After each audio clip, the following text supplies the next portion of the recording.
Hello সবাইকে, সবাই কেমন আছো? আজকে দেখো আর একটা দুপুরের খাবারের ভিডিও নিয়ে চলে এলাম। রবিবারের দুপুর এটা।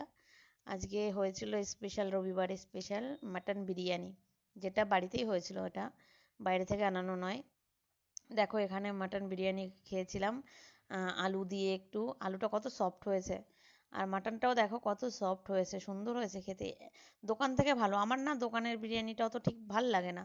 আমার এই বাড়িতে হোমমেড যেটা হয় না, এটাই বেশ ভাল লাগে খেতে। আর সঙ্গে ছিল স্যালাড, যেটা বিরিয়ানির সঙ্গে একদম পারফেক্ট খাবার। আজকে রায়তা হয়নি, ওই স্যালাডটা হয়েছিল। দেখো মাংসটা কি সুন্দর সফট হয়েছে, ভালো হয়েছিল খেতে, খুব সুন্দর হয়েছিল বিরিয়ানিটা। এখানে পেঁয়াজ আর শসা ছিল, স্যালাডে আর কিছু নিইনি আমি, আমার টমেটোটা তো ভালো লাগে না তাই। আর এটা নিয়েছিলাম দেখো সিনার পিস, খুব সুন্দর হয়েছিল খেতে। মাংসটা এত সফট ছিল না, খুব ভালো হয়েছিল খেতে। আজকে এই খেয়েছিলাম রবিবারের দুপুর, তাই সেটাই শেয়ার করলাম, সিম্পল বিরিয়ানি।